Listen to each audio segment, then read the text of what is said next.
Prime Minister Justin Trudeau is going to be investigated for violating the Federal Conflict of Interest Act. Here's why he's not concerned about it. The Prime Minister is facing his third investigation under the Conflict of Interest Act.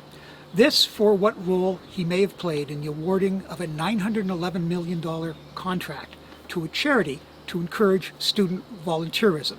The issue is that he and his family are quite close to the charity and two of its founders. But Trudeau's been investigated twice prior to this for violating the Conflict of Interest Act. And I'm really sorry. My apologies. Sorry, I didn't. We apologize. I apologize for that. I look forward to offering a formal apology. And in both occasions, he was found guilty. The first one was when he and his family accepted free vacations with the Aga Khan on his island, private island in the Bahamas. The Commissioner's report this morning makes it very clear that I should have taken precautions and cleared my family vacation and dealings with the Aga Khan in advance. And at the time, his government was considering awarding a $15 million grant to the Aga Khan's charitable foundation.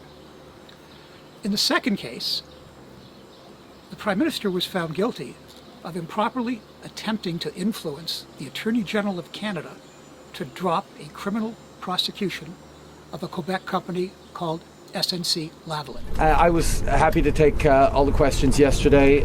I'm not going to apologize for standing up for Canadians' jobs because that's my job, to make sure that Canadians and communities and pensioners and families across the country are supported, and that's what I will always do. Now, what happened in both these cases? Nothing. The issue is that the Conflict of Interest Act is not part of the criminal code. It doesn't have any criminal penalties. The most that the commissioner can do is fine the politician who violates the law $500. That didn't happen either, although that wouldn't have been significant. In theory, the political cost of being found guilty of violating the conflict, violating the law, violating the Conflict of Interest Act, is that the Prime Minister removes whoever was found guilty of it in his cabinet from the cabinet.